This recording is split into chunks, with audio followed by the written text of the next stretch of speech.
এবারে আমরা নবীকে ভালোবাসি কি ভালোবাসি না, এর প্রমাণটা কি করে বোঝা যাবে? এর প্রমাণটা বুঝতে গেলে আমার রাসূলুল্লাহর হাদিস শুনতে হবে। আল্লাহ নবী জানিয়ে দিল আমাকে কারা ভালোবাসে। নবী জানিয়ে দিলেন মান আহাব্বা সুন্নতি, যারা আমার সুন্নাতকে ভালোবাসে, ফাকাদ আহাব্বানি, তারা আমি রাসূলুল্লাহ আমাকে ভালোবাসলো। আর আমাকে যারা ভালোবাসে কানা মাই ফিল জান্নাত, তারা আমি রাসূলুল্লাহ আমার সঙ্গে জান্নাতে যাবে। এ যুবকেরা, তরুণেরা, রাসূলুল্লাহ সুন্নাত কোনটা? নবী যেটা করেছে ওটাই হলো নবীর সুন্নাত। নামাজ ফরজ আল্লাহ পাক করেছে, কিন্তু নবী পাক নামাজ আদায় করেছে, এটাও রাসূলুল্লাহ সুন্নাত। আমাকে আপনাকে নামাজ পড়তে হবে, কিন্তু মনে রাখবে নামাজ হলো ব্যক্তি জীবনের আমল। আমি আপনি নামাজ পড়েছি, এটা আমার কল্যাণ আপনার কল্যাণ। যে নামাজ পড়েনি তার কোনো উপকার হবে? জোরে বলুন। যে নামাজ পড়েনি আমি পড়েছি, ও না পড়ার জন্য আমার কোনো ক্ষতি হবে না।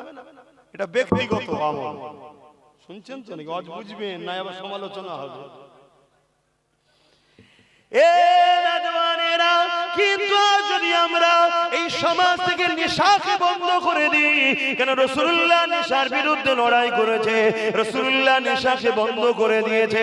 আমার রাসূলুল্লাহ এলান করে দিল, এ মানুষেরা শুনে রেখে দাও, মদ হারাম হয়ে গেছে, শরাব হারাম হয়ে গেছে। সাহাবা হুজুররা বলতে লেগেছে, ওই দিন দেখা যায় মক্কা মদিনার ট্রেনগুলো দিয়ে পানির মতো করে মদের স্রোত যেতে লেগেছে। তার মানে তারা সেদিন থেকে ছেড়ে দিতে লাগলো। এ যুবকেরা, তরুণেরা, আজ উম্মতে মুহাম্মাদি দাবি করি, আমার রাসূলুল্লাহর মিশন ছিল এই সমাজকে মদ মুক্ত করতে হবে। আজ কোটি কোটি টাকার মদ ব্যাপারী যারা রয়েছে, তারা ইসলামের বিরোধী করতে লেগেছে। কেননা ইসলাম যদি প্রতিষ্ঠিত হয়, ইসলাম যদি আরো বাড়ে, ইসলামের যদি প্রচার থাকে, ইসলাম মদের বিরুদ্ধে, ইসলাম নেশার বিরুদ্ধে, এই জন্য তারা ইসলামের বিরোধী করতে লেগেছে। কিন্তু ইসলাম মদের বিরোধী কেন করেছে? মদ যদি আপনি খান, শরাব যদি আপনি খান, আপনার কিডনি নষ্ট হবে, আপনার লিভার নষ্ট হবে। এই মদের কারণে দেখা যাচ্ছে সমাজে ক্রাইম বেশি হচ্ছে। 100টা যদি ক্রাইম হয়, 80 থেকে 85টা হলো মদের কারণে। 100টা যদি অ্যাক্সিডেন্ট হয়, 80 থেকে 85টা মদের কারণে। 100টা নারীর সংসার যদি তালাক দিবস পড়ে যায়, সংসারে যদি অশান্তি হয়, এর জন্য 80-85টা মদের কারণ। এ যুবকেরা, মদের কারণে সমাজ আজকে ধ্বংস হয়ে যাচ্ছে। উম্মতে মুহাম্মাদি, তোমার আমার দায়িত্ব হলো এই সমাজকে মদ মুক্ত করতে হবে। এই মদের কারণেতে আজ আমাদের কলকাতা তিলোত্তমা বোনটা আজ রেপ শুধু হয়েছে তা নয়, তাকে কি মর্মান্তিক ভাবে হত্যা করা হয়েছে, আজও তার বিচার হলো না। এ যুবকেরা, তরুণেরা, বাবেরা, এই মদকে বন্ধ করা উম্মতে মুহাম্মাদি তোমার আমার দায়িত্ব।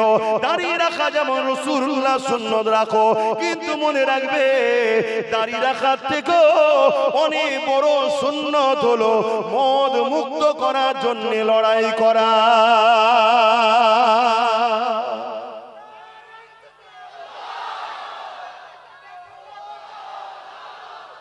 শুনছেন তো? হ্যাঁ, তাহলে প্রত্যেকটা জায়গা থেকে এই আওয়াজ উঠা দরকার। মদ মুক্ত বাংলা চাই, মদ মুক্ত ভারত চাই, মদ মুক্ত বাংলা চাই, মদ মুক্ত ভারত চাই। কারণ এটা আমার মাতৃভূমি। রাসূল তিনার মাতৃভূমিকে ভালোবেসেছে। মক্কা ছিল রাসূলুল্লাহর মাতৃভূমি, আমাদের মাতৃভূমি ভারতবর্ষ। তাহলে এই ভারতকে মদ মুক্ত করতে হবে, বাংলাকে মদ মুক্ত করতে হবে। এই নিয়ে আওয়াজ শুধু নয়, এই নিয়ে আমাদের চেষ্টা, এই নিয়ে আমাদের সংগ্রাম, এই নিয়ে আমাদের লড়াই দরকার আছে না? হাত তুলে বলা আছে না? নয়, লম্বা করে হাত তোলা আছে না? নয়। কিন্তু তুমি যখন এই কথা শিখাবে, তোমার আমার রাজ্যেরই সরকার এ তো মদ ব্যাপারী, এ তো রেগে যাবে। আমাদের সরকার মদ ব্যাপারী না? মদ ব্যাপারী না? মদ বিক্রি করে না? করে না? গর্ব করে করে বলে যে আমি মদে ফার্স্ট। তাহলে মাতাল সরকার, তাহলে তো আমাদের উপরে খেপে যাবে। কিন্তু বলো তুমি আমি উম্মতে মুহাম্মাদি দাবি করে মদের বিরুদ্ধে কথা না বলে মাতাল সরকারকে ভোট দিচ্ছি, কিয়ামত দিন নবীর শাফাত পাওয়া যাবে মনে হয়? এবারে আপনার আমার মাথায় কেউ ঢুকাতে পারে এটা তো গণতান্ত্রিক দেশ, এখানে কি করা যাবে? অ্যাকচুয়ালি ব্যাপারটা হলো তারাও সংবিধান পড়ে না আর আপনার সংবিধান জানা নাই। শোনেন, আমি গর্ব করে বলছি আমি ভারতীয়, আমি গর্ব করে বলছি আমার সংবিধানকে আমি ভালোবাসি। কেন? আমার সংবিধান নেশার বিরুদ্ধে। বলুন আলহামদুলিল্লাহ। তাহলে এমন একটা দেশে আমরা বসবাস করছি যে দেশে আমার কোরআন মদের বিরুদ্ধে, আমার রাসূল মদের বিরুদ্ধে, আমার দেশের সংবিধানটা নেশা মদের বিরুদ্ধে। তাহলে মদ বন্ধ হওয়া দরকার আছে না? না, কিন্তু মদটা বন্ধ করতে গেলে হুজুর শুধু ওয়াজ করলে হবে? এখান থেকে ফু দিলে মদ বন্ধ হয়ে যাবে? তার জন্য তাহলে আমাদেরকে তৈরি হতে হবে। আমরা সেই লোকের পাশে দাঁড়াবো, সেই রকম লোক তৈরি করব, তাদের পিছনে সাপোর্ট করে আমরা পাঠাবো। যা আইনের ঘরে যা, ওইখানে গিয়ে বিল পাস কর, মদ মুক্ত বাংলা চাই। এই কথা বুঝে আসছে না? এই কথা কাজটা করা বা এই কথাটা বলা কি আব্বাস সিদ্দিকীর ভুল? কথা বলেন, আওয়াজ দেন, আওয়াজ দেন। ভুল? হ্যাঁ। আজকে অনেক হাজী সাহেব আছে আমার কওমের দাবিদার, নাউজুবিল্লাহ, রাত্রিরে কালকে ভোট, আজকে রাত্রিরে বাড়ি বাড়ি মদ শুনছেন? হ্যাঁ, আপনাদের আশপাশেও আছে। আপনি আমাকে শুধু হুজুর ভাবছেন কেন? আমি আরো কিছু জানেন না তো আপনারা? কথা বুঝে আসছে না? নাই? তাহলে বলুন, আমার ধর্মের ক্ষতি অন্যজনরা করার সাহস পেচ্ছে কেন? আমার মধ্যে গাদ্দার ঢুকেছে। যেদিন আমাদের সংখ্যা কম ছিল সেদিন বিজয় আমরা লাভ করতাম। আজকে সংখ্যা আমাদের বেড়েছে, আজ আমরা চতুর্দিকে অপমানিত, লাঞ্ছিত, মার খাচ্ছি। কারণ কি? যেদিন সংখ্যা কম ছিল সেদিন আমাদের মধ্যে গাদ্দার ছিল না। আর সংখ্যা বেড়েছে, আমাদের মধ্যে গাদ্দার ঢুকে গেছে। যে গাদ্দার গুলো দুনিয়ায় সামান্য পদের জন্য, সামান্য একটু গাড়ি বাড়ির জন্য, সামান্য একটু নিজের নাম হবে এর জন্য ইসলাম বিদ্বেষীদের চামচাগিরি দালালি করে আমাদেরকে পিছন থেকে টেনে রাখে। যদি আমার ছেলে উঠতে চায়, আমার ঘর থেকে কেউ একটু বেরোতে চায়, আমার ঘর থেকে কেউ যদি দাঁড়াতে চায়, তাকে পিছন থেকে টেনে নেয়, হুমকি দেয়, চমকায়, মারে, ধরে। এগুলো হলো আমার জাতের মধ্যে গাদ্দার। কথা মাথায় ঢুকছে না? ঢুকছে না? আজকে সবাই জানে, কিন্তু বড় দুঃখের বিষয়, কে গাদ্দার কে মুনাফিক চিনতে হবে আমাদেরকে। দ্বিতীয় নম্বর, কারো হুমকি চমকানো দেখে ঘাবড়ে গেলে তোমার আমার বাচ্চা কোনো, তাহলে কিন্তু চোখ থাকতো কানা, মুখ থাকতো বুবা, কান থাকতো কালা হয়ে যাবে। কথা শুনছেন? আর আমার আল্লাহ আমাদেরকে যে দুটো কাজ দিয়েছে, ওই দুটো কাজ যদি না করি আল্লাহ ছেড়ে দেবে? আল্লাহ কাজ দিয়েছে তো, অন্যায়কে মিটাও, ন্যায়কে প্রতিষ্ঠিত করো। এবারে একটা প্রশ্ন হতে পারে, ও রাব্বি আল্লাহ, আমি অন্যায়ের বিরুদ্ধে বললে অন্যায়কারীরা পুলিশ নিয়ে এসে আমার নামে কেস দেবে। আমি অন্যায় বিরুদ্ধে বললে অন্যায়কারীরা আমার দোকান ভেঙে দেবে। ও রাব্বি আল্লাহ, আমি অন্যায়কারীদের বিরুদ্ধে বললে অন্যায়কারীরা আমার টোটো চালানো বন্ধ করে দেবে, অন্যায়কারীরা আমার ঠ্যাং ভেঙে দেবে, অন্যায়কারীরা আমাকে মারবে। এ যুবকেরা, তরুণেরা, এটাই তো আল্লাহ পরীক্ষা তোমাকে নিচ্ছে। তুমি আমি যে বলি আল্লাহ তোমাকে ভালোবাসি, তুমি আমি যে বলি আল্লাহ তোমার জন্য জীবন দিতে পারবো, তুমি আমি যে বলি সব কিছুর আগে আল্লাহ ও রাসূল, এই তোমাকে আমাকে আল্লাহ পরীক্ষা নেবে। পরীক্ষা যদি না বেলাল হুজুরকে নিত, তাহলে আমরা বোঝাতাম কেমন করে আল্লাহ পাকের প্রেমিক যারা হয় তারা কেমন হয়, এই কথা আমরা বোঝাতাম কি করে। নামাজ তো হাজারো লোক পড়ে, রোজা তো হাজারো লোক রাখে, মসজিদ তো দিনকে দিন বেড়েছে, দাড়ি টুপি তো দিনকে দিন বেড়েছে, সব কিছু বাড়ার পরও তুমি আমি আজ লাঞ্ছিত, অপমানিত কেন? একটাই কারণ, যেটা সহজ কাজ ওখানে আমাদেরকে পাওয়া যায়, কিন্তু জঙ্গলকে পরিষ্কার করার সময় তোমাকে আমাকে পাওয়া যায় না। এ যুবকেরা, পাকেরা তরুণেরা আমার নবী পাকের ইতিহাস শোনো আল্লাহ নবী নূহ নবী দয়া নবী 40 বছর বয়স যখন হলো নবী আমার নবুয়তের এলান করলে আনা মুহাম্মদ রাসূলুল্লাহ দুনিয়া জালিমরা আমার নবী পাকের বিরুদ্ধে লেগে গেল আমার নবী পাক কি করেছিল তাদের বিরুদ্ধে সংগ্রাম করেছে তাদের বিরুদ্ধে লড়াই করেছে কেন লড়াই করেছে আল্লাহ জমিনের উপরে অন্যায়কে বন্ধ করতে হবে আল্লাহ জমিনের উপরে অত্যাচার বন্ধ করতে হবে আল্লাহ সৃষ্টিকে বাঁচাতে হবে এই লড়াই রাসূলুল্লাহ করতে লেগেছে এই লড়াই রাসূলুল্লাহর দান্দা মুবারক শহীদ হয়েছে এই লড়াই রাসূলুল্লাহ শরীরে খুন পর্যন্ত ঝরেছে এই লড়াই রাসূলুল্লাহ তায়েফের জমিন অজ্ঞানে পড়েছিল এই যুবকেরা তরুণেরা নামাজ পড়তে যাওয়ার জন্য নবী মার খাইনে রোজা রাখতে যাওয়ার জন্য নবী মার খাইনে নবী মার খেয়েছে অন্যায়কে বন্ধ করার জন্য আর নামাজ নবী কবে এনেছে নামাজ তো নবী এনেছে 610 এ কবে জানেন 570 খ্রিস্টাব্দে নবী দুনিয়ায় এসেছে 40 বছর পর নবুয়তের ঘোষণা তার মানে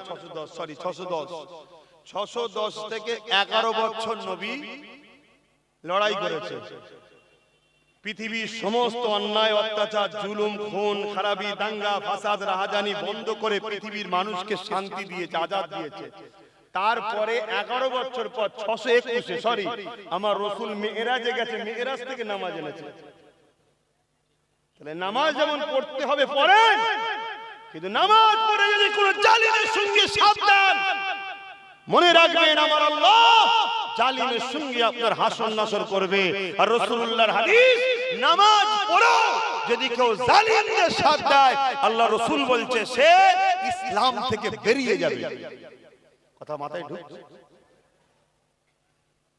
আজকে এই জমিনের উপরে কোটি কোটি ইতিম কাঁদছে এই জমিনের উপরে কোটি কোটি বিধবার ইজ্জতকে লুটা হচ্ছে এই জমিনের উপরে কোটি কোটি নারী অবহেলিত হচ্ছে বলুন ওই ইতিমগুলো ওই বিধবাগুলো ওই নারীগুলো সে হিন্দু হোক আদিবাসী হোক সাঁওতাল হোক খ্রিস্টান হোক আর যেই হোক সে কি তোমার আমার আল্লাহর সৃষ্টি নয় তুমি আল্লাহর সৃষ্টিকে যদি ভালোবাসো তবেই তো আল্লাহর রহমত তুমি পাবে নামাজ তোমার আমার উপকার আছে ব্যক্তি জীবনের কল্যাণ রোজা তোমার আমার উপকার যেমন মোবাইলে ভাইরাল ঢোকে সারা 11 মাস খাওয়ার পরে সারা বছর খেয়ে শরীরে অনেক ব্যাড ব্যাকটেরিয়া ঢোকে ব্যাড ভাইরাল ঢোকে সেই গুণকে বাইর করার জন্য শরীরকে আপডেট সুস্থ করার জন্য যেমন অ্যান্টিভাইরাস মারতে হয় রোজা হলো আমাদের জন্য 1 মাস অ্যান্টিভাইরাস আল্লাহ মেরে পুরো শরীরকে আপডেট করে ফ্রেশ আবার নতুন করে পাঠিয়ে দেয় সরে বলুন সুবহানাল্লাহ তাহলে রোজা তো আমাদের উপকার কিন্তু রোজা রেখেছো সমাজের কি উপকার হয়েছে কথা বলছেন আচ্ছা আমি রোজা রাখলে যদি কেউ না রাখে তার উপকার হবে তার শরীরে চাঙ্গা হবে এটা যে রাখবে তার কল্যাণ যে রাখবে তার উপকার সমাজের কি উপকার হয়েছে বল কিন্তু এই সমাজ থেকে যদি ঘুষকে মুক্ত করা যেত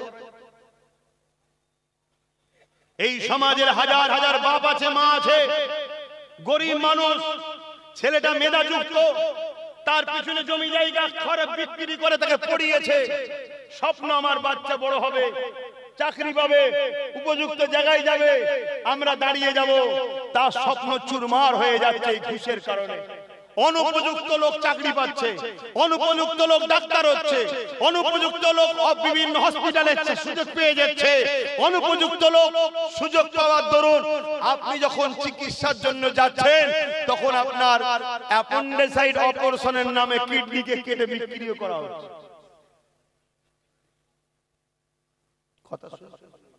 ভাবেন হুজুর এসেছি নামাজের কথা বলবে এইটাই তো মরণ দশা হয়েছে এইটাই মরণ দশা হয়েছে এদের মাথায় হুজুর আসবেন আমার রোজা পড়বে লাস্টে বোতল থেকে ফুদেবে চলে যাবে এসব কথা বুঝাবে কেন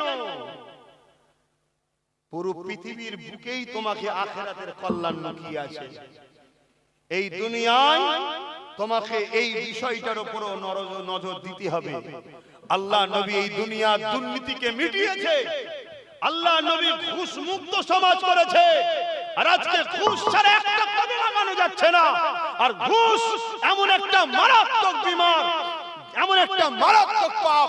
এই ঘুষ যে সমাজে চলে, ওই সমাজে আল্লাহ এমন মহামারী ব্যাধি পাঠায় যার ওষুধ সমাজ খুঁজে পায় না। শুনছেন তো? আপনি বলবেন আমি তো দিই না, আমি খাই না। না, আপনি দেন না, আপনি খান না, তো কি হয়েছে? এই সমাজে ঘুষ থাকলে ওই বিমারের শিকার আপনি হবেন। যদি বলেন আমি আবার কি করলাম রে বাবা, না, সিস্টেম এমনই। শুধু অন্যায় করলে শাস্তি তা নয়, অন্যায় দেখে চুপ যারা থাকে তাদেরকেও আল্লাহ শাস্তি দেবে। আপনি জানেন ইসলাম কি? হযরতে নবী লূত আলাইহিস সালাম কে আল্লাহ বলেছিলেন ৮০,০০০ লোক মারবো, তার মধ্যে থেকে ৪০,০০০ লোক ভালো, ৪০,০০০ লোক খারাপ।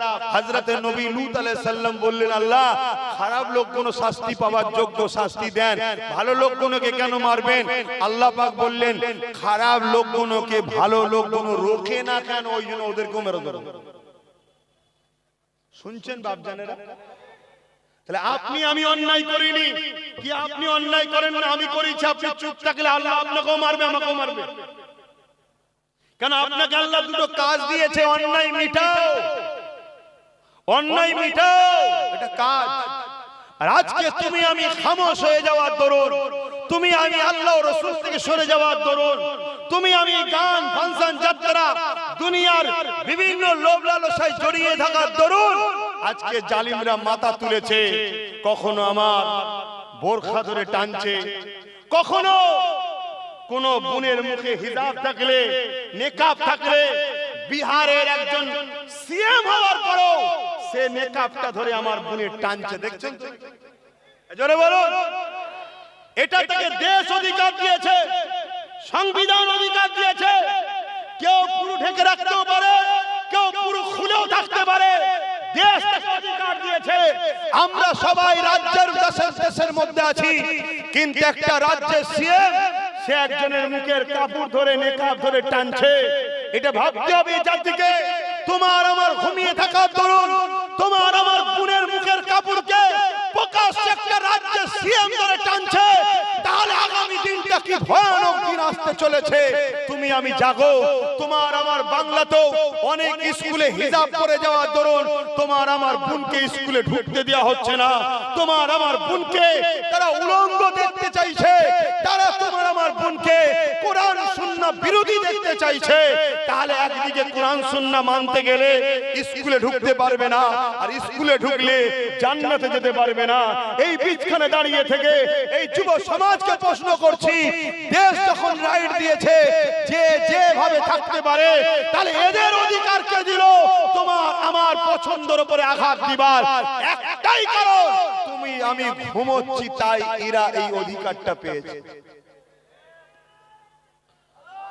আমার কথা বুঝছো তো ভাইরা? আমার যুবকরা বুঝছো তো? আজ হয়তো আমার কথা পছন্দ না হতে পারে, কিন্তু মনে রেখে দিও, গত ৮ বছর ধরে বলছিলাম যে তোমার আমার অকাত যাচ্ছে। আজকে গেছে তো নাকি? আজকে বলে যাচ্ছি, যদি আজ না জাগো, কাল তোমার স্ত্রী তোমার থাকবে না, কাল তোমার বেটি নিরাপদে থাকবে না, কাল তোমার বাচ্চা নিরাপদে থাকবে না। কাল তোমার বাচ্চাকে পড়তে পাঠাবে, সন্ধ্যায় খবর পাবে লাশ হয়ে কোথায় পড়ে আছে।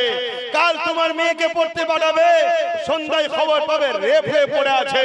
যদি আজ না জাগো, কেন জঙ্গল যখন সমাজে গুন্ডা রাজ শুরু হয়, তখন কিন্তু সেই গুন্ডা রাজকে মিটাতে যদি না পারো, তাহলে কিন্তু তার আগুনে তোমার আমার ঘরের বাচ্চাদেরকেও পুড়তে হবে। আজকে তোমার আমার ঘুমিয়ে থাকার দরুন আজকে এই ভারত পশ্চিম বাংলার তোমার আমার এই পাশে, এই কথা প্রায় বলেছি, আজও বলছি, অসুবিধা আছে? এই পাশে ভাটপাড়াতে বিজেপির নেতা অর্জুন সিং সে বলছে ইসলামে নাকি রেপ করাটা খারাপ কাজ নয়। বলুন নাউজুবিল্লাহ। ইসলামে রেপ করা ভালো? এই ইসলামে রেপ করা ভালো? ইসলাম রেপ করতে বলেছে? তাহলে এই মেসেজটা তোমার আমার পিছনে কোটি কোটি অমুসলিম ভাইদের কাছে যাচ্ছে না, যায় না? বলো বলো বলো। যদি এর শাস্তি না হয়, তার মানে কথাটা বাস্তব প্রমাণ হলো। অন্যায় করলে তো শাস্তি হবে নাকি? আমার কথা মাথায় ঢুকছে তো নাকি? তাহলে কালকে তুমি যখন কোন জায়গায় খেলালে কোন মুসলিম এলাকায় ঢুকবে, অমুসলিম এলাকায় ঢুকবে, কেরা নাই মুসলমান, ওদের মাথায় ঢুকবে এদের রেপ করা ভালো কাজ, এই এলাকায় খবর দেখবি নাই, মেরে মেরে মেরেই ফেলবে। এই শুনছেন তো নাকি? তুমি ট্রেনে উঠবে, কালকে লোক স্ট্রাইক করবে, এই মুসলমানদের ঘরে ট্রেনে উঠতে দেওয়া হবে না, এরা রেপ করে, এরা রেপ করা ভালো কাজে দেয়। এই কথা শুনছেন? তুমি জানো না তোমার পিছনে কি প্ল্যান হচ্ছে। সাপ দেখলেই মারো না মারো? জোরে বলো, সাপ দেখলে কি করো? বলো বলো, একটু সারা দিতে হবে, একা চিল্লালে হবে না। সাপ দেখলে কি করো, কেন মারো? এই কি করিস সাপ দেখলে? এই বাচ্চাদের ঘরে জিজ্ঞেস করিস কি করিস? একটু একটু ছেলে জানিস মারতে হয়? তাহলে ছোট্টবেলা থেকে এদেরকে ব্রেনে ঢুকিয়েছি আমরা যে সাপ মারার জিনিস, কেন? ও ক্ষতিকারক, তাই তো? এই দেখেন বাচ্চা কোনো বলছে মারি। তোমার আমার পিছনে কোটি কোটি লোককে ছোটবেলা থেকে ব্রেনে ঢুকানো হচ্ছে, আজ থেকে 60, 70, 80 বছর ধরে। মুসলমান মানে এদেরকে মেরে দিতে হয়, এরা খারাপ জিনিস। না হয় 60, 70 বছরে মুরব্বীকে টেনে ধরে গালে চড় মারে একটা মেয়ে, কেন মারছে? তার মেন্টালিটিতে সেটিং হয়েছে মুসলমানকে মেরে দিতে হয়, মুসলমানকে শেষ করে দিতে হয়। যেমন সাপ দেখলে মারতে হয় তোমার আমার ব্রেন, তেমন মুসলমানকে দেখে মারো। এই প্ল্যানটা তৈরি হচ্ছে, অলরেডি হয়ে গেছে। তাই বিভিন্ন জায়গায় গণভিড়ের মাধ্যমে মিটতে মারতে মারতে মারতে মেরে ফেলছে না ফেলে না? জোরে বলো। আমার বাংলাতেই ক্যানিং এ নিশ্চয়ই সোশ্যাল মিডিয়ায় দেখেছো, সিসি ক্যামেরায় ধরা পড়েছে, সে বেঁচে ছিল, তারপরও তার পায়ে দড়ি বেঁধে টানতে টানতে পাকা রাস্তার উপর দিয়ে লিয়ে গিয়ে তাকে মেরে ফেলা হলো। আমার বাংলাতে বাঁকুড়াতে গরু ব্যবসা করে মুরব্বী মানুষ, হাতে পায়ে দড়ি বেঁধে তাদেরকে কিভাবে পিটানো হলো। আমার বাংলাতে রিকশা চালক মুসলমান হওয়ার দরুন তাকে মারা হলো। আমার বাংলাতে থানার মধ্যে মুসলমান ছেলেদেরকে পিটিয়ে পিটিয়ে মেরে ফেলা হচ্ছে। কোথায় আছো তুমি? তাই বারবার বুঝিয়েছি, আজও বুঝাচ্ছি, এর জন্য দোষী যারা মারছে শুধু তারা নয়, তোমার আমার গাফলতি, তোমার আমার ঘুমিয়ে থাকা, তোমার আমার সজাগ না হওয়াটার জন্য দোষী। আমার কথা একমত হতে পারছো তো নাকি? হোম মন দিয়ে শোনো, বুঝার চেষ্টা করো। আজকে অর্জুন সিং বলছে ইসলামে নাকি রেপ করাটা খারাপ কাজ নয়, ওর শাস্তি হয়েছে, ওর জেল হয়েছে। সরকার কে রয়েছে? ওদের পক্ষে না বিরুদ্ধে? জোরে বলো। সরকার তো বলছে আমি বিজেপির বিরুদ্ধে। যদি বিজেপির বিরোধী হয় তাহলে এই সুযোগকে ধরে জেলে ভরা দরকার ছিল না? ছিল না? এত লোক কেস করলো তারপরেও ধরলো? জোরে বলো, ধরে নে। অথচ নওশাদ সিদ্দিকীকে সরকার 42 দিন জেল খাটালো না। কারণ কি? দাড়িওয়ালা টুপিওয়ালা নেতা হবি? দাড়িওয়ালা টুপিওয়ালা নেতা হবি কি রে? যেমন আজকে সরকার বলছে ঘুগনি বিক্রি করে খা, এটা এমনি বলে, অ্যাকচুয়ালি বুঝাতে চেয়েছে অন্য জিনিস। তোরা আবার নেতা হবে কি রে? তোরা তো ঘুগনি বিক্রি করে খাওয়ালো, তোরা তো কিছুই বসালো। তাদের ঘরে ছেলে একটা বড় হচ্ছে, নেতা হতে যাচ্ছে, সমাজকে চালাবে বলছে, দেশকে চালাবে বলছে, রাজ্যকে চালাবে বলছে, তাকে ধরে 42 দিন ভরে রাখতে পারলো, তার কিছুই দোষ নেই, কোনো প্রমাণই হলো না দোষ। কোর্ট থেকে তাকে জামিন করে দিয়ে খালাস করে দেওয়া হলো।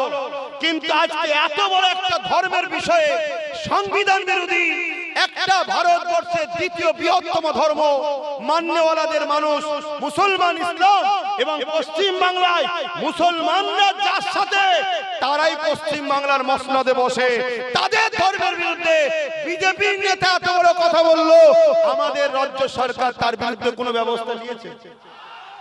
আর অথচ ওয়াকফ নিয়ে যাও একটা আন্দোলন করতে, জামাল মসজিদ ভাঙতে দিচ্ছি না, দেবো না, কেন্দ্রের কালা সরকার মানছি না, মানবো না, মুদি হাটাও, দেশ বাঁচাও, অমনি দেখবেন মমতার পুলিশ তুলে যাবে।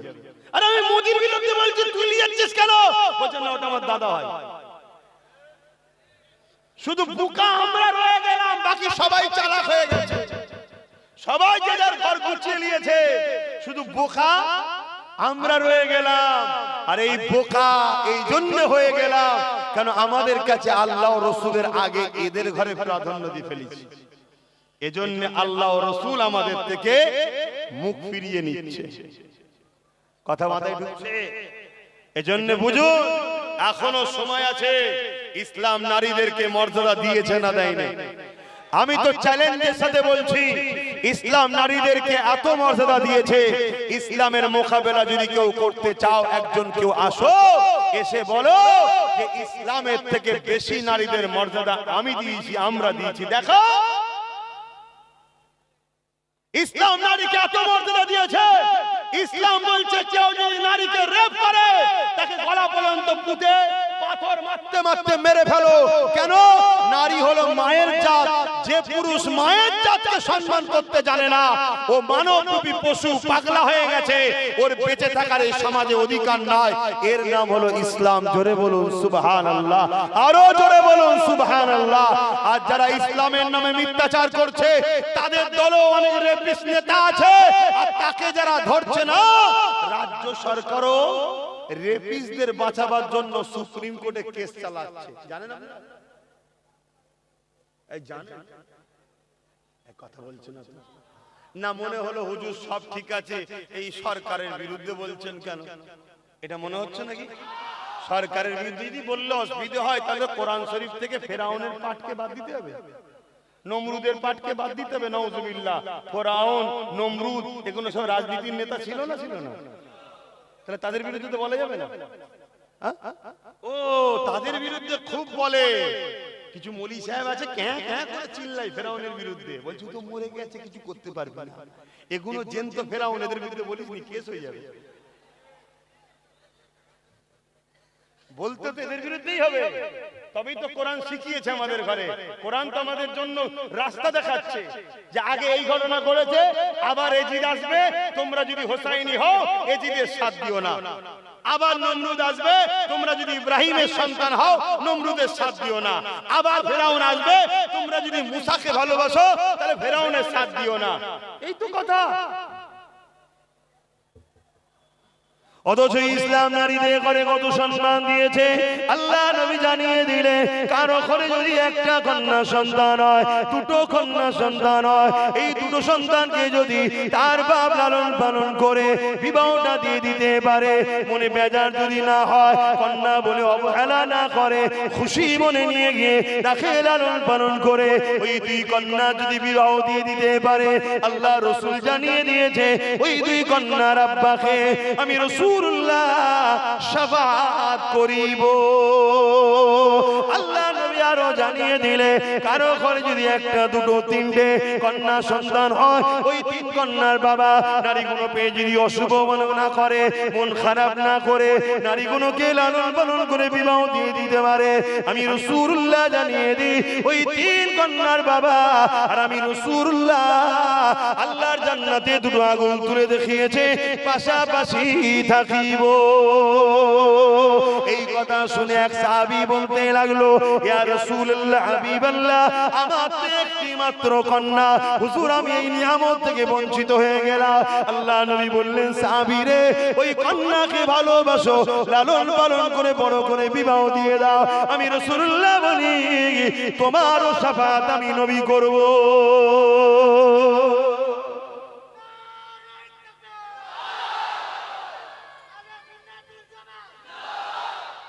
আজকে আমাদের ঘুমানোর জন্য, আমাদের ইসলাম থেকে দূরত্ব হওয়ার দরুন আজকে যে যা খুশি ইসলামের বিরুদ্ধে বলে নিচ্ছে। শুনছে? আজকে আবার কেন্দ্র সরকার একটা আইন তৈরি করেছে 2025-এ, ওয়াকফ কালা কানুন। শুনেছেন তো নাকি? আরে তুই সরকার দেশ চালা, তুই সরকার দেশের মধ্যে সন্ত্রাসী হামলা হচ্ছে, বর্ডারে কাশ্মীর হোক বিভিন্ন জায়গায় সন্ত্রাসরা হামলা করছে, তুই সেগুলোকে রুখবি, রুখতে তো পারছিস না, উপরন্তু দিল্লিতে এসে আবার সন্ত্রাস হামলা করে দিল। এইগুলো তো দেশের সরকারের কাজ চালানো, ঠিক না বেটি? মানুষ কি করে রুজি পাবে, চাকরি পাবে, দেশের বেকারত্ব কি করে দূর হবে, এটা তো দেখা দরকার। কেন্দ্র সরকার এদিকে নাকাম, হেরে গেছে, পারছে না। দেশ দিনকে দিন গরিবের দিকে যাচ্ছে, জিডিপি ধ্বংস হয়ে যাচ্ছে, ডলারের নাম আকাশ ছোঁয়া, সেই জায়গায় আমার দেশের টাকা পতন হচ্ছে। এই সবকে চাপা দেওয়ার জন্য কেন্দ্র সরকার আইন তৈরি করছে, মসজিদ, মাদ্রাসা, কবরস্থান, ওয়াকফকে লুটবে। আইন করেছে না করেন? এজরে বলে, আরে আমার মসজিদ আমি চালাবো, মন্দির হিন্দু চালাচ্ছে, গুরুদ্বার শিখ পাঞ্জাবিরা চালাচ্ছে, খ্রিস্টানরা তাদের চাষ চালাচ্ছে। মসজিদের দায়িত্ব তো মুসলমানদের, মুসলমান চালাবে, মাদ্রাসা মুসলমান চালাবে, কবরস্থান মুসলমান দেখবে, খানকা মুসলমান দেখবে। কিন্তু না, আজ আমার কম এদের চামচাগিরি করে করে নিজের পায়ে না দাঁড়ানোর দরুন আজকে ওরা আইন তৈরি করছে কি 29 লক্ষ বিঘে জায়গা ভারতবর্ষে ওয়াকফের আছে, সেই জায়গাকে আজকে সরকার লুটতে যাচ্ছে। অনেক জায়গার কবরস্থানকে ভেঙে বোল্ডোজার দিয়ে সমান করে সেখানে বড় বড় কোম্পানির হাতে তুলে দিয়েছে। তারা সিনেমা হল করবে, কি ফাংশনের জায়গা করবে, কি মদের জায়গা করবে। আজকে বলো জাতি, তোমার দাদুর কবরের উপরে ডিজে বাজুক, এটা চাইছো? তোমার দাদুর কবরের উপরে পতিতালয় হোক, যেখানে মদের আলোর বলবে, নারীদের দেহ শোষণ করা হবে, এটা কি চাইছো? তুমি কি চাইছো তোমার মসজিদগুলোকে বুলডোজার দিয়ে ভেঙে দেওয়া হবে, বা ওই মসজিদকে সিনেমা হল তৈরি করা হবে, বা মদ খাবার আড্ডা তৈরি করা হবে? এটা কি উম্মত তুমি চাইছো? কিন্তু রুখবে কি করে? কি করে রুখবে? তাদের হাতে ক্ষমতা আছে, তারা আইন তৈরি করে দিয়েছে, দিয়ে আজকে দখল করছে। রাজ্য সরকার বলেছিল কোনো চিন্তা নেই, আমার থাকতে ওয়াকফ হতে দেব না। সেই রাজ্য সরকারও আমাদের সঙ্গে বিশ্বাসঘাতক করেছে না করেন? এটা আওয়াজ দিয়ে বলুন, করেছে না করেন? তাহলে কেন্দ্র সরকার যেমন আমার দিনের দুশমন, মসজিদ, মাদ্রাসা, কবরস্থানের দুশমন, রাজ্য সরকারও আমার দিন, মসজিদ, মাদ্রাসা, কবরস্থানের দুশমন না দুশমন? এবারে বলুন, লড়বে কি করে দেবে? এদের হাতে আইন আছে, এদের হাতে প্রশাসন আছে, এদের হাতে পাওয়ার আছে, কি করবে এবারে? তুমি যদি বলো আমি কি আর করব, তাহলে জাহান্নামে যাওয়ার জন্য তৈরি হও, জাহান্নামে যাওয়ার জন্য তৈরি হও। তোমার হাতে আল্লাহ পাওয়ার দিয়েছিল, সেই পাওয়ারকে তুমি তাদের পিছনে খরচ করলে, যাদেরকে তোমার পাওয়ারে যারা ক্ষমতায় এসেছে তারাই তো তোমার দিনের দুশমন। তাহলে আল্লাহকে জবাব দিতে হবে না? আমার কথায় কষ্ট পেচ্ছেন আপনারা? বেজার হচ্ছেন আপনারা? আমি 2008 আজ থেকে 8 বছর আগে থেকে বলছি যে মসজিদ যাচ্ছে, মাদ্রাসা যাচ্ছে, কবরস্থান যাচ্ছে, ঈদগাহ যাচ্ছে। একদল আলেম উলামা আমাকে কত ছোট বড় কথা বলেছে, অনেকে আমাকে নানা রকম কথা বলেছে, বিভাজন করছে, হ্যান করছে, ত্যান করছে, কত কি বলেছে। তারপর হঠাৎ করে অনেকে ওয়াকফ নিয়ে হুড়োহুড়ি করলো, করার পর এখন সব ঠান্ডা কেন? ঠান্ডা কেন? মনে রেখে দেন, আল্লাহ ছাড় দিয়েছে, ছেড়ে দেয়নি। বাবরি মসজিদ আমাদের থেকে নিতে পারত না যদি আমার জাতের মধ্যে গাদ্দাররা বিক্রি না করত মসজিদকে। তো ওয়াকফ এদের ক্ষমতা নেই আমাদের থেকে ছিনিয়ে নিতে পারে। এই আইনটা তৈরি হওয়ার পিছনেও আমাদের মধ্যে গাদ্দাররা লুকিয়ে আছে এদের সাথে। আগামী দিন আল্লাহর ঘর, মসজিদ, মাদ্রাসাকে বাঁচাবার জন্য আমাদের ঘরে লড়াইয়ের দরকার আছে না? না। কারা জান মাল দিয়ে লড়াই করতে রাজি আছেন? হাত তুলে সাক্ষী দেন। হাত লম্বা করে তোলে, লম্বা করে হাত তুলে রাখেন। এবার একটু ডায়ে বায়ে দেখেন কেউ হাত তুলতে বাকি আছে কি, একটু দেখে নেন, দেখে নেন। কেন মুনাফিক চিনতে হবে, গাদ্দার চিনা দরকার। যে ওয়াকফের পক্ষে নয়, মসজিদ মাদ্রাসার পক্ষে নয়, তারা কি আমাদের হতে পারে? জোরে বলুন, হতে পারে? যে ওয়াকফের পক্ষে, মসজিদ মাদ্রাসার পক্ষে, তারা আমাদের, ঠিক না বেটি? তাই আওয়াজ দিয়ে বলুন, নারে তাকবীর, নারে দিবেন, দ্বীন ইসলাম, দ্বীন ইসলাম, কোরআন ও সুন্নাহ, কোরআন ও সুন্নাহ। ওয়াকফের দুশমনেরা, ওয়াকফের দুশমনেরা, ওয়াকফের দুশমনেরা কেন্দ্রের জালিম সরকার মুর্দাবাদ, নারায়ে তাকবীর। তাহলে বলুন এই লড়াই হবে না হবে না? কিন্তু এই লড়াইয়ে হাতে লাঠি দরকার আছে না না? লাঠি হিসেবে কাকে নেবে? হ্যাঁ, একটু মন দিয়ে শোনো, বলবো অসুবিধা হচ্ছে না তো? আমি আব্বাস সিদ্দিকী ধর্ম প্রচার করি, ধর্মগুরু, দিনের প্রচার করি। আমি আব্বাস সিদ্দিকী নলেজ সিটি চালাই, মাদ্রাসা চালাই। আপনি কি করেন? ইমামতি করে। আপনি ইমামতি করে, আপনি ইমামতি করে। কিন্তু আমাদেরকে আপনারা মানেন না, মানেন না। আমি হুজুর নাই নেতা হতে পারিনি, ক্যান্ডিডেট, ইনি নাই ইমাম হচ্ছে না, উনি নাই হচ্ছে না, ইনি নাই হচ্ছে না। কিন্তু আমাদের কি দায়িত্ব নয় যে এই যুবক ছেলেগুলোকে বুঝানো যে বাবা তোরা দোয়াও করছি, সাথেও আছি? দরকার আছে না নাই? আজকে যখন কেন্দ্র সরকার মাদ্রাসা মসজিদের দুশমন, রাজ্য সরকারও দুশমন না দুশমন নয়? এই দুজনের বিরুদ্ধে লড়াই করে আর একজন নবী বংশের আওলাদ যখন ওয়াকফকে বাঁচাবার জন্য সুপ্রিম কোর্টে মামলা চালাচ্ছে, আজও যে তোমার কবরস্থান রক্ষায় আছে, ওই তার মামলা চলছে, তাই সুপ্রিম কোর্টে এখনো কেসটা আছে, তাই এখনো লড়াইয়ের জায়গা রয়েছে। এই জায়গায় দাঁড়িয়ে থেকে যে মসজিদ মাদ্রাসা ওয়াকফের জন্য লড়ছে, একজন ধর্মগুরু হিসাবে, ধর্ম প্রচারক হিসাবে কওমের মানুষকে বলা দরকার, তার সাথ দেওয়া দরকার আছে না না? আওয়াজ বলা আছে না নাই? তার নাম হলো নওশাদ সিদ্দিকী। আজকে সে লড়ছে ওয়াকফের জন্য, আন্দোলন করতে গিয়ে তার ভালোবাসার মানুষগুলো জেলে গেছে, সে নিজেও জেলে গেছে, তাকে এই মমতা সরকার জেলে দিয়েছে। আজকে কেন্দ্র ও রাজ্য সরকার যখন মসজিদ মাদ্রাসার বিরুদ্ধে, সেই জায়গায় যখন নওশাদ লড়ছে ওয়াকফের হয়ে, তার সাথ করা দিতে রাজি আছেন? হাত তুলে দেখান, হাত লম্বা করে তোলেন। এ আল্লাহকে সাক্ষী রেখে বলছে 5,000-এ বিক্রি হবেন না তো? 10,000-এ বিক্রি হবেন না তো? যদি হন, কি খোদার গজবটা হবে সেটাও শুনে রাখেন। আল্লাহ তোমারে পড়বেন, আর একটা গজব হবে। কি গজব শুনবেন না? এই যে বিহারে ভোট হয়ে গেল না, বিহারে এনারা হুজুর মানুষ, আমরা হুজুর মানুষ নাই, রাজনীতি জানি না, বুঝি না, ছেড়ে দাও। কিন্তু এইটুকু তো বুঝি যে আমার মসজিদের দুশমন তার সাথে নয়, যে পক্ষে তার সাথে, তাই তো নাকি? এইটুকু তো বুঝি। আর এখানে আর একটা কথা বলে যায়, ভাই যার হুজুর তার কাছে, যার আমির তার কাছে, যার শায়েখ তার কাছে, যার হযরত তার কাছে, মসজিদ কিন্তু আমাদের সবার। এখন যদি জুজিয়াত মাসলা নিয়ে তুমি আমি ঝগড়া করি, মনে রেখে দিও মসজিদ থাকবে না। কোথায় হাত বাঁধবে ওটা পরে ঝগড়া হবে। টুপিটা কি পড়বে ওটা পরের কথা, কল্লা থাকলে টুপি লাগাবে, কল্লাই রাখবে না বলছে, টুপি লাগাবি কোথায়? শুনছেন তো নাকি?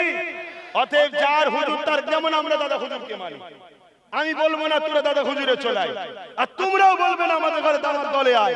এখানে লড়াই একটাই, মসজিদটা ফুরফুরাওয়ালাদেরও, মসজিদ তাবলীগ দেওবন্দি বেরেলি সবার মসজিদ, ঠিক না বেটি? অতএব মসজিদ সবার, কবরস্থানে ফুরফুরাওয়ালারও লাশ আছে, আর সবার লাশ আছে, বাঁচাতে এখন সবাইকে। তারপরে যে যার দল করছো করকে যাও, যে জানলে থাকবে যাও। আমাদের মধ্যে জুজিয়াত মাসলার লড়াই ছিল, আছে, কিতাবই থাকবে। এটা একটা ইসলামের খুবসুরাত। এই লড়াই আছে বলেই তো আমরা কিতাব মুতালা করি, এই লড়াই আছে বলে তো কিতাব পড়ি আমরা, না কিতাব পড়তাম না? কথা মাথায় ঢুকছে না ঢোকে না? কিন্তু সেটা কিতাবই লড়াই, সেটা কিতাবই লড়াই। দাঁড়িয়ে সালাম না বসে সালাম, ওটা কিতাবই লড়াই। কিন্তু আমরা দাঁড়িয়ে দিই, বসে ওয়ালাদের ঘরে আহলে সুন্নাত ওয়াল জামাতরা ফতোয়া দেয় না যে ওরা বেঈমান হয়ে গেছে, ফতোয়া দিয়েছে। কিন্তু এখন এই বসা দাঁড়া লড়াই করতে গিয়ে নামাজ পড়ার জায়গা থাকবে না, কবরস্থান দিতে পারবে না, মরলে পোড়াতে হবে। তাহলে এই জায়গায় দাঁড়িয়ে থেকে আমি নওশাদের পক্ষে সাথ দিয়েছি, আপনারাও দিচ্ছেন, এই কথা বলা কি অন্যায় করলাম? আমার আর একটা ভিডিও খুব বাজারে চলছে, আমি বলেছি মমতাকে ভোট দিলে ঈমান থাকবে না। শুনেছেন আপনারা? এই কেউ শুনেছেন কি? এটা নিয়ে খুব সমালোচনা হচ্ছে চারিদিকে। আবার একটা লোকের, একজন বয়স্ক মুরব্বির সাথে আমার বক্তব্যটাকে কেটে সেটিং করেছে। তিনি বলছে ভোট দেওয়া যাবে, আর আমি বলছি দিলে ঈমান চলে যাবে। দিয়ে সমাজে ছড়াচ্ছে, কার কথা মানবো বলো? ও ফজকে, মানে আমি ফজকে। ইনি মুরব্বী, কথা বুঝছেন? আমি মুরব্বীর জুতোকে মাথায় রাখি, কিন্তু মুরব্বী যেদিন কথা বলেছিল সেই দিন কিন্তু রাজ্য সরকার বিশ্বাসঘাতক করেনি। মুরব্বী যেদিন বলেছিল সেদিন রাজ্য সরকার বলেছিল 10,000 মাদ্রাসা দেবো, সেদিন বলেছিল ডবল ডবল চাকরি হবে, ফুরফুরায় রেল হবে, উন্নয়ন পরিষদ হবে। এই শুনছেন তো নাকি? কিন্তু মুখোশ খুলে যে এখন শয়তানের পেতনি মুখ বেরিয়ে পড়েছে। এখন মুরব্বী বলছে কি জিজ্ঞেস করো, শুনছেন তো নাকি? শোনো, শরিয়াত কারো বাপের নয়, কোন পীর পীরজাদা আমির হযরত শায়েখের শরিয়াত নয়। শরিয়াত হলো আমিনা লালের। জোরে বলুন সুবহানাল্লাহ, আরো জোরে বলুন সুবহানাল্লাহ। ইসলাম দাঁড়িয়ে আছে দুটো জিনিসের উপরে, কিতাবুল্লাহ আর হাবিবুল্লাহ। কিতাবুল্লাহ আর হাবিবুল্লাহ, এই দুটো থেকেই রস বার হয়েছে ইজমা ও কিয়াস। কথা বুঝে আসছে? কিতাবুল্লাহ আর হাবিবুল্লাহ ছাড়া কারো কথা ইসলামে চলবে না, মনে থাকবে তো নাকি? কিন্তু মুরব্বী যখন বলেছিল তখন তো আমরাও ভালোবেসেছিলাম। এই যে এখানে বসে আছি, আজকে যারা বলছে যে না একে ভোট দেওয়া যাবে না, তারা এক সময় ভোট দিয়েছে। সত্যি করে বলেন, ভুল বলছি? দিয়েছে। তবে আমি এত ভিড় আমার ঘাড়ে পড়ে যাচ্ছিস কেন রে বাবা? মুরব্বী লোক আছে, শুনছেন তো নাকি? কথা বলতে না, একটু নামাজ হবে। তাহলে আমি কিন্তু কোনোদিন দিইনি, ভিন্ন কথা। কিন্তু কথা হচ্ছে আজকে ধরুন একজন মুসলমান এসে আপনাকে সালাম দিল, আপনি উত্তর দেবেন? এক কথা বলেন, কালকে যদি সে ইসলাম ছেড়ে দেয়, সালাম দেয়, আর উত্তর দেবেন না? তাহলে আজকে যখন সে বলেছিল ভালো কাজ করবো, আর করবো, হিটা করবো, হোটা করবো, আমরা সাথ দেবো, স্বাভাবিক। অন্যায় কি আছে রে বাবা? ভালো কথা ভালো বলতে হবে। কিন্তু যখন তার পেতনি মুখ বেরিয়ে পড়েছে, আর সাথ দেওয়া যাবে? হ্যাঁ কথা বলুন, দেওয়া যাবে, মাথায় রাখবেন। তা আমি এই জন্য বলেছিলাম, আচ্ছা আমি বলিনি প্রথম কথা, আমি বলেছি রাসূলুল্লাহর হাদিস বলেছি। একটু বলবো না, থাকবে 10 মিনিট বলি। কি বলছি বলি নাকি? কারা কারা শুনতে চাইছেন একটু হাত তুলে সাক্ষী দেন, একটু মহব্বতের তাকবীর দেন। নারে তাকবীর, নারে দিবে, হাত তুলে বলুন লাব্বাইক। আপনারা বলবেন ইয়া রাসূলুল্লাহ, লাব্বাইক লাব্বাইক লাব্বাইক লাব্বাইক লাব্বাইক ইয়া রাসূলুল্লাহ। নারে দিবে, ভারতবর্ষ, পশ্চিম বাংলা, এটা আমাদের বাপের দেশ, কারো দয়াতে আমরা বেঁচে নাই। এটা আমাদের বাপ আদম আলাইহিস সালামের দেশ। জোরে বলুন সুবহানাল্লাহ। তো ভাইরা আমার একটু বলবো, অ্যাকচুয়ালি রাসূলুল্লাহর হাদিস বলেছি, আল্লাহ নবী বলছেন, আর মন দিয়ে শুনেন, মুসলিম শরীফ। হাদিসটা কোথায়? কিছু বলছেন নাকি? কিছু বলবেন? 8:30 নামাজ, ঠিক আছে, অনেক টাইম তখন 8:30।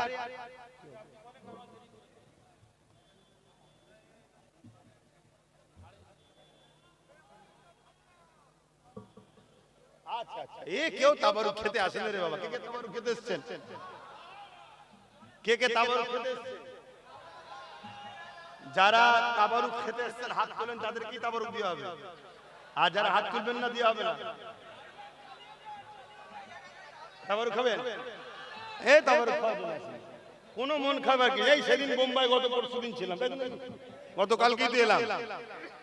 ও বেচারীরাও আইডিয়ার ফেল হয়ে গেছে। কথা বুঝে আসছে? মন খারাপ তো কেউ করে না, মন খারাপের ব্যাপার নেই। ও মোস্তফা জানে রহমতের গোলামকে দেখলেই এরা খুশি হয়ে যায়, আলহামদুলিল্লাহ। আর আমি তোমাদেরকেও বলে যাচ্ছি, নবীর গোলাম হও, নবীর গোলাম হও, নবীর গোলাম হও। নবীর গোলামের দাম বাড়ে, কমে না। জোরে বলুন সুবহানাল্লাহ। যেদিন বেলাল হুজুর ইদর উদর বিক্রি হয়েছিল, যেদিন মোহাম্মদ রসুল বেলালকে খরিদ করলেন, সেদিন বেলাল কাবার মাথায় উঠে আজান দিবারও পাওয়ার পেল। জোরে বলুন সুবহানাল্লাহ। আরে 850 বছর হয়ে গেল, হিন্দুস্তানের বাদশাহ গরিবে নওয়াজ 800 বছর হয়ে গেল দুনিয়া থেকে আখিরাতের রাস্তায় রওনা দিয়েছে। আজও তার শান দেখো, আজও তার বাদশাহী দেখো। নেতা কেতা, মুসলিম অমুসলিম, খেলোয়াড় থেকে শুরু করে কেউ বাদ দেয়নি। হাতটাকে আমার দেশের প্রধানমন্ত্রীও পার বছরে চাদর পাঠায়, বাবা তোফা পাঠালাম। একটাই কারণ, মোহাম্মদ রসুলের গোলাম ছিল। জোরে বলুন সুবহানাল্লাহ। বাকি সব জায়গায় দাম কমে যায়, বুড়ো হলে দাম কমে যায়, খেলোয়াড় পুরাতন হলে দাম কমে যায়, গায়ক বয়স হলে গাইতে পারে না, দাম কমে যায়। একমাত্র রাসূলুল্লাহর গোলামের দাম বাড়ে। যত আলেমরা পুরাতন হয়, যে আলেমরা নবীর গোলাম যত পুরাতন হয়, আগে হাতে মুসাফা করতে, এখন কদম মুসিও করে। কেন? নবীর গোলামের বয়স বাড়ছে, বয়স বাড়লে দাম বাড়বে। তোমাদেরকেও বলবো, একটা জায়গা যেখানে গোলামি করাটাও নসিবের ব্যাপার, সবার কপালে হয় না। তো যাক, আমি কি বলেছিলাম একটু বলে যাই। মিশকাত শরীফের হাদিস মন দিয়ে শুনবেন, আমার রাসূলুল্লাহর কথা বলছি। উম্মত, পাপ করেছো, গুনাহ করেছো, দাড়ি চেয়েছো, প্যান্ট শার্ট পরেছো, সিনেমা দেখেছো, যাত্রায় গেছো, ফাংশনে গেছো, আরো ইত্যাদি ইত্যাদি আরো পাপ করে ফেলেছো, মদ খেয়েছো, জিনা করেছো, এখনো দরজা খোলা আছে, তওবা করো, আল্লাহ মাফ করবেন। জোরে বলুন সুবহানাল্লাহ। কিন্তু মনে রেখে দিও, রাসূলের দ্বীনে যদি দুশমন হও বা দুশমনের শক্তিশালী করো, মাফ নাই। তার দলিলটা শুনুন। আল্লাহ রাসূল বললেন, মুসলিম শরীফের হাদিস, অন্যায় দেখলে হাত দিয়ে রোকো। বলুন, অন্যায় দেখলে হাত দিয়ে রোকো। যদি হাতে রুখতে না পারো, মুখ দিয়ে প্রতিবাদ করো। যদি মুখ দিয়ে প্রতিবাদ করতে না পারো, অন্তর থেকে ঘৃণা করে দূরে সরে যাও। আর অন্তর থেকে ঘৃণা করে দূরে সরে যাওয়ার নমুনাটা রাসূল বলছেন, বড় দুর্বল ঈমান। ঈমান আছে কিন্তু দুর্বল। শুনছেন? এ ক্যাটাগরির প্রথম স্তরের ঈমান কি? অন্যায় দেখলে হাত দিয়ে রোকো। আমাদেরকে আল্লাহ হাতে পাওয়ার দিয়েছে না দেয় না? এজরে বলে, আমরা যে কোনো সময় যে কোনো অন্যায়কারীকে চেঞ্জ করে দিতে পারি না, কিন্তু ঠিক জায়গায় যদি কাজে না লাগায়, আগামী দিন ওটা ওই পাওয়ারটা আল্লাহ কেড়ে নেবে না? জোরে বলুন। দুটো চোখ দিয়েছে আল্লাহ, দেখার পরেও যদি কানা হয়ে ঘোরো, এই চোখ আল্লাহ কেড়ে নিতে পারে না? তাহলে আল্লাহ একটা পাওয়ার দিয়েছে, সেই পাওয়ারকে কাজে লাগাচ্ছ না, তাহলে কেড়ে নিতে পারে না? জালিমের মাথায় বুদ্ধি দিবে, জালিম ডিভোটার করবে। কথা মাথায় ঢুকছো? হ্যাঁ, বুঝো। যেমন বিগত কোন সরকার বলেছিল মাদ্রাসায় জঙ্গি তৈরি হয়, আমরা তার জবাব দিয়েছি না দিইনি? জোরে বলেন। আমরা জবাব দিয়েছি, তাই আমাদেরকে ঘাবড়ে এখনো সম্মান করছে, ঠিক না? অতএব যে জুলুম করবে তাকে জবাব দিতে হবে। অন্যায় দেখলে হাত দিয়ে রোকো। যদি হাতে রুখতে না পারি, মুখ দিয়ে প্রতিবাদ করো। মুখ দিয়ে প্রতিবাদ করতে না পারে, অন্তর থেকে ঘৃণা করো। তা না করে কেউ যদি সেই জুলুমটাকে সাথ দেয়, তার ঈমান থাকবে? উদাহরণস্বরূপ, কেন্দ্র সরকার ওয়াকফ আইন করছে মসজিদ মাদ্রাসার পক্ষে না বিরুদ্ধে? এটা অন্যায় না অন্যায় নয়? তাহলে এর বিরুদ্ধে হাত দিয়ে লড়তে হবে না? যদি হাতে ক্ষমতা না থাকে, মুখ দিয়ে প্রতিবাদের দরকার আছে না নাই? যদি মুখে না থাকে, অন্তর থেকে ঘৃণা করে দূরে সরে যাওয়া দরকার আছে না নাই? তা না করে কোনো মুসলমান যদি কেন্দ্র সরকারকে ভোট দেয়, তার ঈমান আছে? আমি এটা প্রথম বলি, সেটাকে কেটে বাদ দিয়ে দিয়েছে, এটা দেয় না। কেন? চিটিংবাজরা আপনাদের কাছে আমাকে খারাপ করতে চাইছে। শুনছেন তো? আপনাদের কাছে প্রমাণ করতে চাইছে আব্বাস সিদ্দিকী বিজেপির বিরুদ্ধে নয়, বিজেপির পক্ষে। তাহলে এইটাতে দিলে তো প্রমাণ হয়ে যাবে আব্বাস তো প্রথম বিজেপির বিরুদ্ধে বলেছে। তাহলে ওটা দেয়নি, ওটাকে বাদ দিয়ে দিয়েছে। তারপরে আমি কি বলেছি? কেন্দ্র সরকারের বিরুদ্ধে লড়বো, আর রাজ্য সরকার বলবে দিল্লি চলে যাও। তাহলে রাজ্য সরকার অন্যায় করলো না ঠিক করলো? তাহলে এর বিরুদ্ধে হাত দিয়ে লড়তে হবে না? যদি হাত দিয়ে লড়তে না পারি, তাহলে মুখ দিয়ে প্রতিবাদের দরকার আছে না নাই? তা না করতে পারে, অন্তর থেকে ঘৃণার দরকার আছে না নাই? তা না করে কেউ যদি একেও ভোট দেয়, ঈমান থাকবে? কেন এও মসজিদ মাদ্রাসার বিরুদ্ধে না বিরুদ্ধে নয়? বোলডুজার যে দুর্গাপুরে মাদ্রাসা ভেঙেছে না ভাঙেনি? রাজ্য সরকার বলেছে না বলেনি যে মসজিদ কি বলে, রাস্তার কুকুরের বাচ্চাকে মিড ডে মিল দেবো, মাদ্রাসার বাচ্চাদেরকে মিড ডে মিল দেবো না? রাজ্য সরকার বলেছে না বলেনি? তাহলে মাদ্রাসার বাচ্চাদের ঘরে কুকুরের বাচ্চার থেকে যারা খারাপ, নিচুই না ভাই, তারা অন্যায় করলো না ঠিক? রাসূলের হাদিস, অন্যায় দেখলে হাত দিয়ে রোকো নাই, মুখ দিয়ে প্রতিবাদ করে না, অন্তর থেকে দূরে সরে ঘৃণা করে সরে যাও। শুনছেন? রাজ্য সরকার বলেছে কোরআন শেষ হয়ে যাবে, আমার উন্নয়ন শেষ হবে, যে বলেছে না বলেনি? আপনারা কে কে মানেন কোরআন শেষ হয়ে যাবে? কোরআন শেষ হয়ে যাবে কেউ মানেন? এই জোরে বলেন, কোরআন শেষ হবে। এ জাহান্নামী মরে কুকুর হয়ে ঢুকে যাবে, কিন্তু কোরআন শেষ। কোরআন শেষ। জোরে বলেন, কোরআন শেষ। আল্লাহু আকবার। ভাইরা আমার, এ জিন্দেগি চিরস্থায়ী নয়, কোরআন চিরস্থায়ী। কোরআন হলো কালামুল্লাহ, আল্লাহর কথা। সেই আল্লাহর কথাকে যে শেষ হয়ে যাবে বলে তাকে ক্ষমা চাইতে হবে। যদি ক্ষমা না চায়, তাকে যে সাপোর্ট করবে সে বেঈমান হয়ে যাবে, ঠিক না বেটা? আমি এই কথা বলেছি, আমি ভুল করেছি? তুমি মুসলমান দাবি করে মুনাফিক। তোমার মতো গাদ্দারদের জন্য আজকে আমার জাত মার খাচ্ছে। তোমাদের মধ্যে গাদ্দারদের জন্য আজকে ইমামদের সম্মান নাই। তোমাদের মতো গাদ্দারদের জন্য আজকে আমার কওমের বেটিদের ইজ্জত বাঁচছে না। এই শুনছেন না? শুনেন না? আমি এত কিছু বলেছি, বলার পরও আবার কি বলেছি? কেউ যদি মনে করে যে সবই বুঝলাম, বিজেপিকে রুখতে গেলে রাজ্য সরকারকে দরকার, এটাই তো রাজ্য সরকারের মাথা, মানে আমাদের মাথায় ঢুকিয়ে দিয়েছে। রাজ্য সরকার বলেছিল না বিজেপিকে ফন্ডে নিয়ে এসে লড়বো, আনন্দবাজারে বলেছে না বলেনি? তার মানে বিজেপিকে বাংলায় এনেছে কে? ও নিজে স্বীকার করেছে না করেনি? এটা তো তার কথা, আমার কথা। রাজ্য সরকার বলেছে বিজেপি খারাপ, আরএসএস ভালো, বলেছে না বলেনি? আর আরএসএস ভালো। রাজ্য সরকার এইগুলো তো করিয়ে মুসলমানকে গোলাম বানাচ্ছে বিজেপির ভয় দেখিয়ে। শুনছেন না? শোনেন না? কথা শুনছেন? আজকে বলো, এরপরও আমি কি বলেছি সেটাও শুনে রেখে দাও। এরপরও বলেছি যদি মনে হয় একে দরকার, তা একে প্রথম যে ক্ষমা চাইতে বল। শুনছেন তো নাকি? কি বলেছি? ক্ষমা চাইতে হবে। আর শুধু ক্ষমা চাইলে হবে না, ক্ষমা চাওয়ার পর আমরা বোকা সরল মানুষ হয়তো সাথ দিয়ে দেবো, এসে 5 বছরে আরে অনেক ক্ষতি করতে পারে না, পারে না। এজন্য ক্ষমাও যেমন চাইতে হবে, চেয়ারের একটা পায়া ভাগও দিতে হবে। শুনছেন তো নাকি? মানে সরকারে তুই বস, কিন্তু আমার উপর নির্ভর করে বস। 3টে পায়া তোর, একটা পায়া ইমাম সাহেব কি ধরুন বসিয়েছি আমরা রাজ্যে মাথায়, এই অসুবিধা আছে? আমাদের তো ধারণা ইমাম মানে নামাজ পড়াবে আর মুরগি জবাই করবে। আরে ইমাম তো ছিল আমার আমিরুল মুমিনিন খলিফাতুল মুসলিমিন উমর ফারুক, ইমামতিও করেছে, অর্ধেক পৃথিবীকেও চালিয়েছে। জোরে বলুন সুবহানাল্লাহ। তাহলে আমার ইমামগুলো কেন গ্রামের মেম্বার বা পঞ্চায়েতের প্রধান হতে পারবে?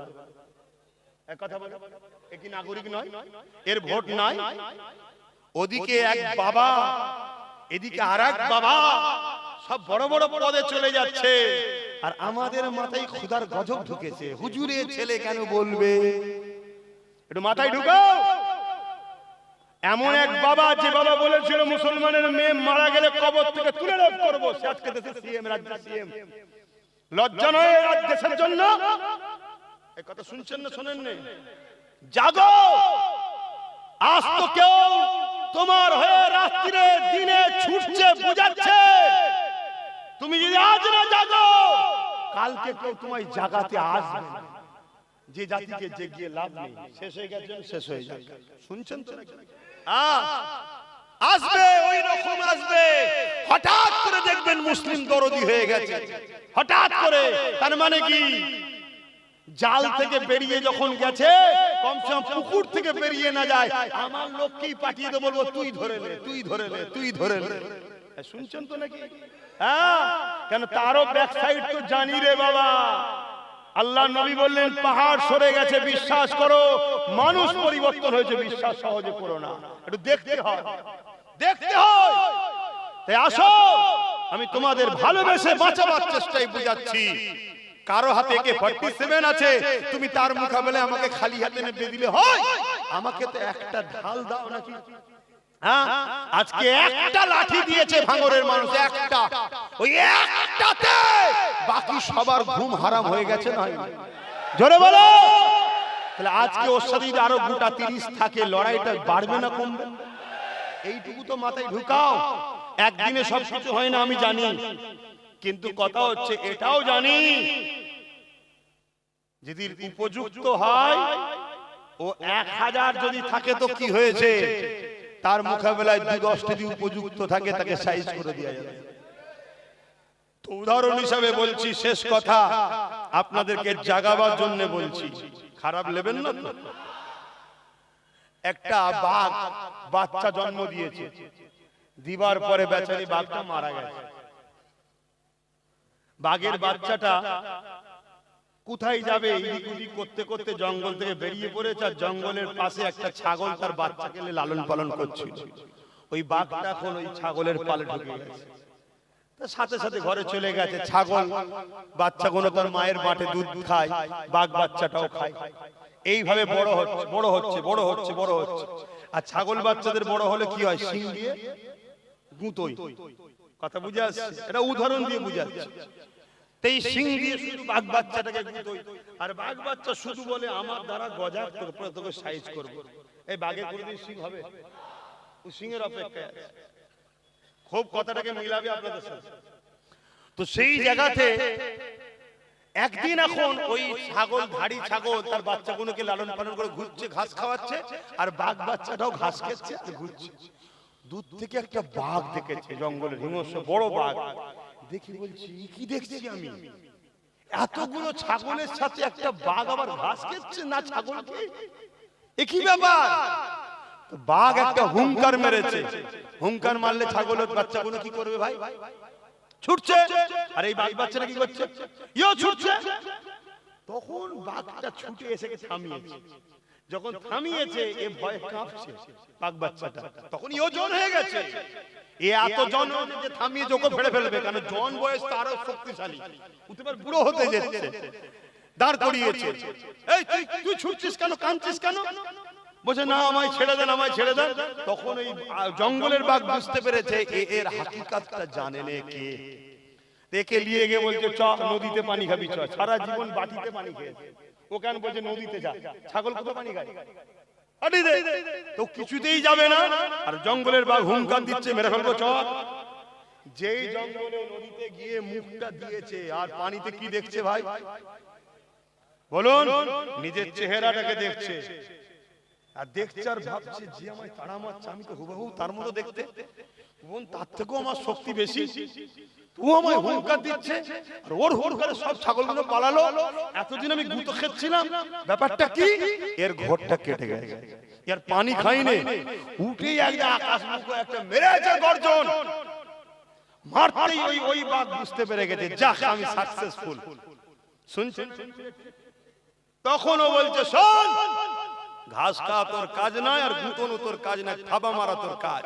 মাফ করবেন, আমি কাউকে কিছু ছোট করছি না, বড় করছি না, শুধু আপনাদেরকে বোঝাবার জন্য উদাহরণ দিচ্ছি।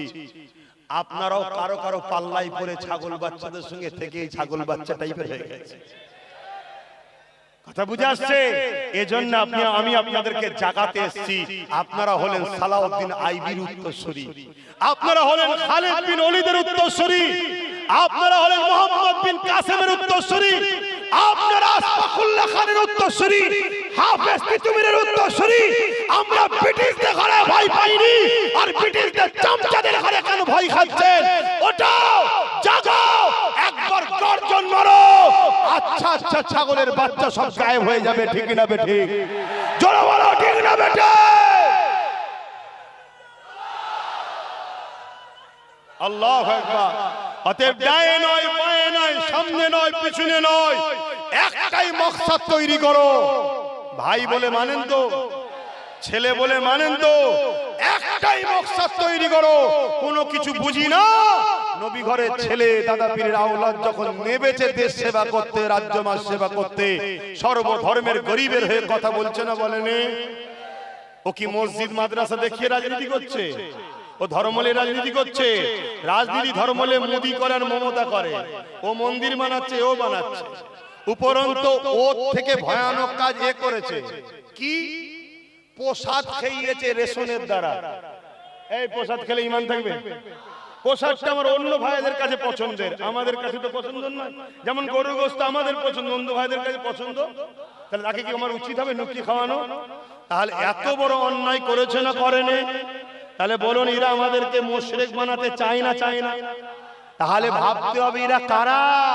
এই জায়গায় দাঁড়িয়ে থেকে একটা কথা আমাকে সাক্ষী দিও, আমার অন্যান্য সিলসিলা অন্যান্য জামাত টামাত অনেক ভাই আছে, আমি আবার বলছি তোমার সঙ্গে আমার যদি কিছু মতনৈক্য থাকে, নওশাদ তো কোনোদিন মাইক ধরে কারো বিরুদ্ধে বলেনি, কি ভুল বলছি? আজ অমুসলিম বিপদে পড়লে তার পাশেও যাচ্ছে, সবার পাশে যাচ্ছে। আমি একটাই তোমাদের কথা বলবো, বাঁচার স্বার্থে, মসজিদ বাঁচাবার স্বার্থে, অধিকার পাওয়ার স্বার্থে কোনো কারো কথা নয়, ডায়ে বাঁয়ে কারো দিকে নয়, নওশাদের সাথ তোমাদেরকে দিতে হবে। কারা দিতে চাও আরো একবার সাক্ষী দাও। কথা ঠিক তো নাকি? হাত লম্বা করে তোলো, রাজি তো?